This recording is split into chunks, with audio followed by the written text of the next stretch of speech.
Hello friends, welcome to SSC coaching centre. दोस्तों, आज के वीडियो में बात करेंगे लाभ हानि वाले प्रश्नों की। ठीक है, मैं लाभ हानि का प्रश्न रेगुलर लेके आ रहा हूं ताकि अच्छे से कंप्लीट हो जाए ये चैप्टर, और कोई भी प्रश्न अगर इसमें से बनता है तो आप उसे करके आए। तो पूरा वीडियो देखिएगा। चलिए स्टार्ट करते हैं। पहला प्रश्न है, एक दुकानदार अपनी वस्तु पर अनेक वास्तविक मूल्य से 15% अधिक अंकित करता है। मांग बढ़ जाने के कारण वह 10% मूल्य और अधिक बढ़ा देता है। वह कितना प्रतिशत लाभ प्राप्त करेगा? देखिए, सबसे पहले उसने क्या किया, 15% बढ़ाया। ठीक है, उसके बाद मांग बढ़ गई। कोई भी चीज है भाई, उसकी मांग ज्यादा बढ़ रही है, तो उसने क्या किया, 15% से उसने 10% और अंकित कर दिया। ठीक है, कोई भी चीज हो, मान लीजिए कोई भी समोसा है, कोई दुकान पर कोई समोसा 10 रुपए का है और उसकी डिमांड ज्यादा बढ़ जाने के कारण, उसकी दुकान के समोसे ज्यादा बढ़ जाने के कारण, ज्यादा बिक्री के कारण वो क्या कर देता है, समोसा पहले 10 का बेच रहा था 12 रुपए का कर देगा, 15 रुपए का कर देगा। भाई जब मांग ज्यादा है, वो कोई सामान बढ़िया बना रहा है, उसकी मांग ज्यादा हो रही है, तो वो महंगा कर देता है। वही चीज यहां पर है कि 15% था। जब उसने देखा कि भाई मांग ज्यादा बढ़ रही है, तो उसने क्या किया, 10% और अंकित कर दिया। ठीक है, क्लियर है? तो पहले कितना था, 15 ऑफ 10। 15 का क्या करेंगे, 10% निकालेंगे, क्योंकि उसने 10% बाद में अंकित किया है। 15 था पहले, 15 का 10% निकाल लूं, परसेंट का मतलब बटे में 100। ठीक है, अब यहां पर मैं इसे कटाऊंगा तो एक जीरो से एक जीरो यहां पर एक कट जाएगा, 15/10 हो जाएगा। 15/10, 15/10 का मतलब 1.5, यही तो है। 15/10 का मतलब 1.5। तो इसका पूरे का सॉल्यूशन कितना आया है, 1.5 आया है। अब 15 में जोड़ दूंगा मैं 10 को, तो ये हो जाएगा 25%। 25 में जोड़ दूंगा 1.5 को, 1.5 को, तो ये कितना हो जाएगा, 26.5%। ये आपके प्रश्न का सही जवाब है, 26.5। 26.5%। डी ऑप्शन आपके प्रश्न का बिल्कुल सही जवाब हो जाएगा। उम्मीद करूंगा इस तरीके का प्रश्न अगर आपसे पूछा जाएगा तो आप उसे करके आएंगे। अब देखेंगे अगला प्रश्न। अगला प्रश्न है, चीनी के मूल्य में 20% की कमी हो जाने पर एक महिला 100 रुपए में 5 किलो चीनी अधिक खरीद पाती है। चीनी का वास्तविक मूल्य ज्ञात कीजिए। देखिए, यहां पर आपको दे रखा है सीधा सीधा कि 20% की कमी हो गई। 20% की कमी का मतलब है, इसकी फ्रैक्शन वैल्यू निकालिए। 20% का मतलब होता है बटे में 100, तो 20 से कम 20, 20 पंजे 100, 1/5 हो गया। कितना हो गया भाई, 1/5। ठीक है, अगर मैं रुपया की बात करूं, रुपया की अगर मैं बात करूं, तो ये 5 है। ठीक है, 5।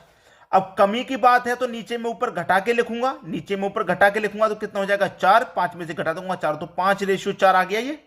भाई नीचे वाली वैल्यू सभी को पता है, ये सीपी होती है, मतलब कॉस्ट प्राइस होता है। 5 में से घटा के लिखूंगा तो 4 हो गया। अब बात करूं मैं क्वांटिटी की, तो क्वांटिटी कितनी है भाई, पलट दूंगा मैं रेशियो को, 4 इधर आ जाएगा, 5 इधर आ जाएगा। 4 का गुना 5 से कर दूंगा मैं भाई, 4 का गुना 5 से कर दूंगा तो 20 हो जाएगा। अब क्वांटिटी ये पहले वाले रुपए से तो गुना किया है मैंने, पहले वाला जो मेरा कॉस्ट प्राइस था वो 5 रुपया था, क्वांटिटी मेरे पास 4 थी, तो 5 का गुना 4 से कर दिया मैंने, 20 आ गया। ठीक है, क्लियर है? 4 का गुना मैंने 5 से किया है, तो इसका भी मैं 5 का गुना 5 से करूंगा तो 25 हो जाएगा। लेकिन मुझसे क्या है, पुरानी वाली क्वांटिटी कौन सी, ये वाली। तो वास्तविक मूल्य हमें ज्ञात करने के लिए कहा गया है, जबकि 100 रुपए में 5 किलो चीनी अधिक खरीद पा रही है वो। भाई 100 रुपए में वो 5 किलो चीनी अधिक खरीद पा रही है, और यहां रुपया कितने हो रहे हैं, 20 रुपये। तो 20 रुपये से इसमें डिवाइड कर दीजिए, डिवाइड 5 आ जाएगा। तो आपका प्रश्न कितना हो गया, 5 हो गया। पहला ऑप्शन सही हो गया। आपसे कहा गया कि 5 किलो चीनी अधिक खरीद पाती है, तो चीनी का वास्तविक मूल्य ज्ञात कीजिए। 5 रुपए चीनी का वास्तविक मूल्य है। वास्तविक मूल्य आपसे पूछा गया तो कितना भाई, 5 रुपया। यह आपके प्रश्न का सही जवाब है। अब देखेंगे अगला प्रश्न। अगला प्रश्न है, चाय के मूल्य में 20% की वृद्धि हो जाती है तो कोई व्यक्ति अपनी खपत में कितनी कमी करे कि उसके खर्च पर कोई प्रभाव ना पड़े। भाई 20% है, तो 20% की फ्रैक्शन वैल्यू अगर मैं निकालूंगा तो 20% का मतलब बटे में 100, 20 से कम 20, 20 पंजे 100, 1/5 हो गई है। ठीक है, अब रुपए की बात करते हैं। भाई कॉस्ट प्राइस मेरा 5 है। अब यहां पर क्या बात कही है, उसने वृद्धि की बात की है। पिछले प्रश्न में कमी की बात करी तो मैंने घटा के लिखा, यहां वृद्धि की बात है तो नीचे में ऊपर जोड़ के लिखूंगा, 5 में 1 जोड़ के लिखूंगा 6। ये हो गया 5:6। तो क्वांटिटी की वही बात हो गई। भाई पलट दूंगा मैं, जैसे पिछले क्वेश्चन पढ़ा था, 6 इधर आ जाएगा और 5 इधर आ जाएगा। क्लियर है? अब यहां पर कह रहा है आपसे कि उसके खर्च पर कोई प्रभाव ना पड़े, तो व्यक्ति को क्या करना है, व्यक्ति को अपनी खपत में कमी करनी है। व्यक्ति को क्या करना है, अपनी खपत में कमी करनी है। तो व्यक्ति पहले मान लीजिए 6 रुपए की कप चाय वो खरीदा था, चीनी चाय, ठीक है। अब खरीदेगा 5 रुपए की, तो कितने की कमी करेगा भाई, 1 की कमी करेगा। कितने की कमी करेगा, 1 की कमी करेगा कि नहीं करेगा, 1 की कमी करेगा। कितने पर करेगा भाई, कॉस्ट प्राइस कितने पर, 6 पे करेगा। और प्रतिशत के लिए क्या करना है, 100 से गुना करना है, ठीक है। 6 से कटा दो, 6 कम 6, 4 बचेगा 40, 6 छिंग 36, फिर से 4 बचेगा, तो 4 ऊपर बटे में 6। अब 2 से कटा लो, 2 दूने का 4, 2 त्रिक का 6, तो ये हो जाएगा 16.2 बट्टे 3। ये आपके प्रश्न का सही जवाब हो जाएगा। तो उसके खर्च पर कोई प्रभाव नहीं पड़ेगा अगर वो इतनी की कमी कर देगा। तो 16.2 बट्टे 3, 16.2 बट्टे 3, सी ऑप्शन आपके प्रश्न का बिल्कुल सही जवाब है। क्लियर होगी बात। अब देखेंगे हम अगला प्रश्न। अगला प्रश्न है, चीनी का मूल्य 20% घटाया गया। घटाया है ना, तो घटा देंगे भाई, 20% घटा दिया, ठीक है। और खपत को 30% बढ़ा दिया, भाई बढ़ाया है तो जोड़ेंगे, 30% बढ़ाया है, ठीक है। तो नए व्यय एवं पुराने व्यय के बीच क्या अनुपात होगा, कि अनुपात ज्ञात करना है, ठीक है। तो पहले क्या था भाई, यहां पर मैं कर देता हूं माइनस का 20, ऑफ का मतलब क्या होता है, 30। ये वही प्रश्न है जो हमने पहले सबसे पहले किया था, बिल्कुल वैसी टाइप का है। अब देखिए माइनस का 20 और प्लस का 30, तो प्लस का 10 आएगा, ठीक है। अब देखिए माइनस का 20 का और 30 का मैं क्या करूंगा, सॉल्व करूंगा इसको। तो देखिए माइनस का 20 इंटू 30, ऑफ का मतलब क्या होता है, का, ठीक है, बट्टे में 100। 2 जीरो से आपके 2 जीरो कट जाएंगे, 2 त्रिक का 6 हो जाएगा, लेकिन माइनस का 6 आएगा, ठीक है। तो माइनस का 6, 10 में से 6 घटाया तो 4%, ठीक है, 10 में से 4%। अब इसको मैं सॉल्व करूंगा, तो 4% का मतलब बटे में 100 होता है। 4 एक कम 4, 4 से कटेगा 100, 25 बार में मतलब 1 बट्टे 25।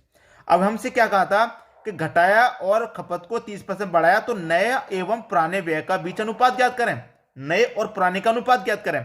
तो देखिए ये तो है आपका न्यू, ये तो है आपका न्यू, और ये है आपका ओल्ड, ठीक है। तो इनका अनुपात अगर मैं निकालूंगा तो 1 और 25 आएगा, 1 और 25 का अनुपात। अब यहां पर देखिए आपसे क्या कहा गया, घटाया गया और बढ़ाया गया, तो नए व्यय पुराने के बीच का अनुपात ज्ञात करें।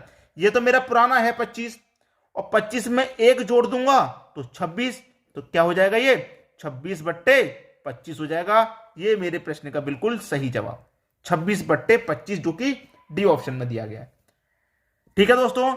यहां पर मैं आपको पहले कह देता हूं कि प्रॉफिट और लॉस को जो बच्चे ये सोचते हैं कि इसमें कुछ भी नहीं है, बहुत कुछ है इसमें सीखने के लिए, अगर आप इसको सीखना चाहें तो, ठीक है। और प्रॉफिट लॉस बहुत ही इंपॉर्टेंट चैप्टर भी है। अब देखेंगे अगला प्रश्न। अगला प्रश्न है, किसी वस्तु के अंकित मूल्य पर एक एकल छूट 40% तथा 2 क्रमांक छूट 20% तथा 20% के बीच अंतर 16 रुपए है, उस वस्तु का अंकित मूल्य बताएं। देखिए यहां पर मैं आपको बता देता हूं कि प्रश्न बहुत ही बढ़िया है, ठीक है। प्रश्न आपको मालूम है बहुत बढ़िया है, लेकिन इस प्रश्न में है खासियत क्या, यहां पर 20% की तो लगातार छूट दे दी है उसने। क्रमांक का मतलब होता है लगातार छूट, ठीक है। अब मैं इसको जब सॉल्व करूंगा, देखिए 20 इंटू 20% का मतलब बटे में 100, 2 जीरो से आपके 2 जीरो कट जाएंगे, 2 दूने का 4, कितना आया निकल के भाई, 4 आया। अब 4 आ गया ना, यहां पर देखिए मेरा कितना है, 40 है, 40% है। 40 में से क्या करूंगा, 4 को घटा दूंगा। भाई ये तो मेरे पास एक छूट थी 40, ये मेरे पास 2 छूट थी, लगातार मैंने दोनों को सॉल्व किया, तो दोनों का सॉल्व करने के बाद कितना है, 4। तो 40 में से 4 घटा दूंगा तो 36% की मेरे पास एक छूट हो जाएगी, हो जाएगी कि नहीं हो जाएगी, 36% की एक छूट। अब देखिए ये मेरे पास 40% है, ठीक है, 40% है, और माइनस इसमें से मैं करूं 36%, तो बराबर 4% की ही तो होगा, ठीक है, जो कि यहां पर था। भाई इसमें से इसको घटा दूंगा इतना, और इसमें से इसको घटा दूंगा तो इतना आएगा। बात क्लियर हो गई, समझ में आ गया। अब देखिए 4% की वैल्यू कितनी है, वही मैं आपको बताना चाह रहा हूं कि इनके बीच का जो अंतर है वो 16 रुपए का है, ठीक है। मेरे पास 40% की छूट थी और यहां पर 36% की है, तो 40-36 का दोनों का मिला के 4% का अंतर है, और रुपए में कितने का अंतर है, 16 का।